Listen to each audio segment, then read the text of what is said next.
Hello and welcome to my channel Yearn to Learn. This video will let you know how you can host a meeting at Cisco WebEx at your desktop with ease. So let's begin. Type www.webex.com in the address bar. It will take you to the site. Now if you want to host the meeting, you need to sign up, which means you need to have an account with Cisco WebEx to host a meeting. If you just want to join, then there is no need. I've already created an account, so this is the email that you will get, and you need to create a password to log in. Once you create a password, you can either sign in or go to Host tab. Let's click it to host a meeting. This sort of screen will appear at your desktop. Whether you want to save your password or not, it's your wish. Now there are a lot of options appearing on the left pane, but we'll keep our focus on starting or hosting a meeting. So let's go there. Let's click on Start a Meeting. So this is how the screen would appear. Open Cisco WebEx Meeting is the tab that you need to click. And once you click it, this screen will appear and you have to click on the green button which asks you to start a meeting. It's your choice whether you want to keep yourself on mute mode or you want to show your video. Now let's start the meeting. So this is how it will appear. Let me enter this meeting room from my other device so that we have participant also besides a host. So I'm just signing in from my other device. I got an invite and using that I am entering the meeting room. So here I am. Now you can see two names on the right side, the host and the participant. Coming to these icons that are appearing at the bottom of the screen. The first one is mute or unmute. So this button will be there if you want to mute or unmute yourself.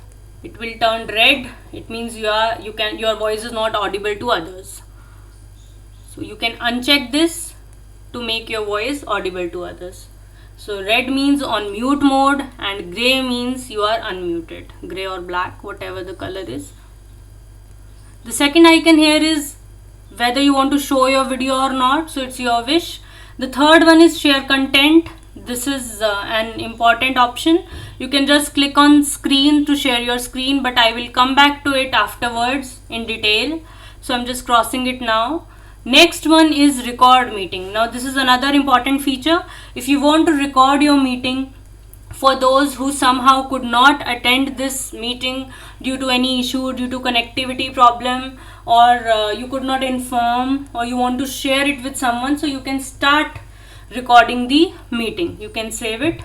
I'm not recording it. So let's move forth. Then there is this close participants. If you want this right pane not to appear and your screen to get wider, you can check this one. And if you still want to see the participants, then you again click on this one and the participants will appear. The next in the line is chat option. If you'll click it, you will see a chat window appearing in the right pane. Now there is an option of chat with everyone or chat with a particular participant. Say I want to chat with a particular participant. I have selected Priya Handa.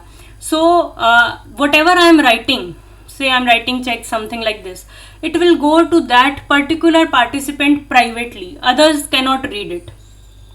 But in case I want to have a message for everyone, every participant, so I have to select everyone. Say I'm writing greetings. So these greetings will be visible to everyone. You can see in the first one it's written privately in the bracket. There are three dots which have some more options here. The first one is notes. So you can make your notes side by side if you want to note down something, and you can save it later. I'll show you how. And further, if we see, there is an option of lock meeting, which means that nobody else can join the meeting once you have logged it. Nobody will be able to be a participant here anymore. This is invite and remind. If you want to send an invitation to someone while taking your meeting, you can send an invite. Copy meeting link, audio connections. So whatever audio issues are there, you need to select the right options here to make the audio connections right. So further, if we see, we have a red button here having a cross on it, which means whether you want to end or leave meeting. Now there is a slight difference between ending and leaving meeting. So if you leave meeting, you can hand it over to someone else, the charge for it you can assign someone else, and end meeting means that you are completely ending your meeting. Now coming to the top bar. Now there are a few tabs here. First one is file. Now open and share, open poll questions, open chat, save. Now you can save your chat from selecting the chat options from here. Then there is save as option. You can save your chat as something, you can name something, you can save your notes also.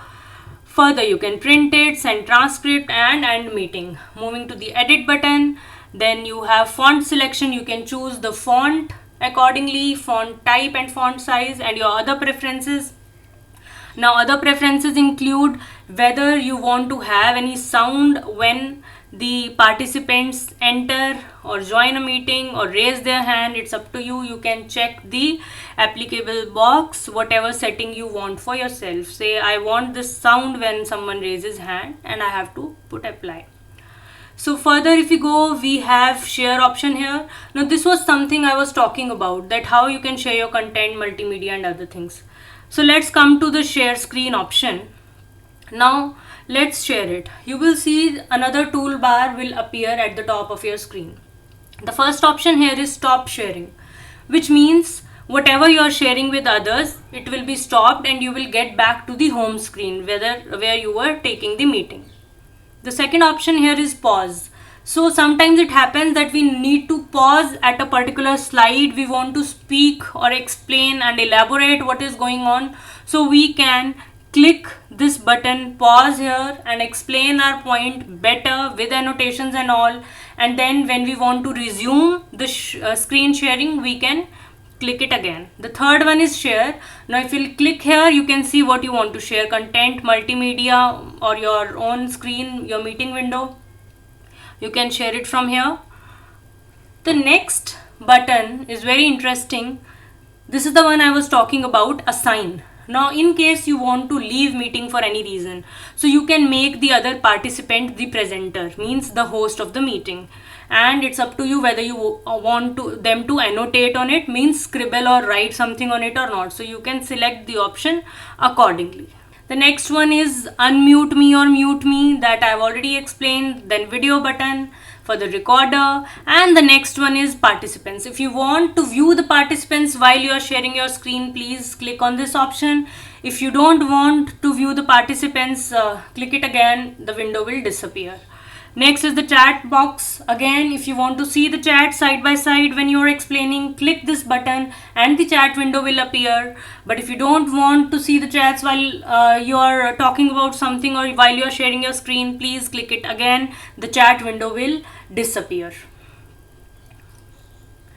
The next one is annotate, and as I said, this is annotate option that will enable you to scribble anything on the screen, to write anything, to highlight anything that you want. So click on annotate, go to the pen option, select any color and just start scribbling.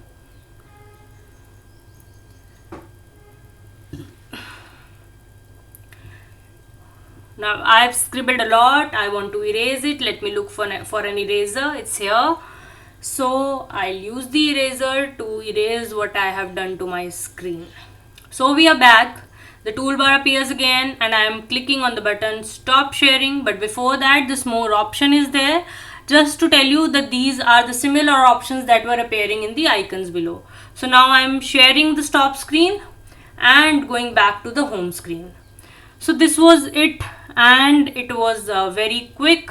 I hope it would help you to host meetings virtually, whether you belong to any company, organization, institute, school or college.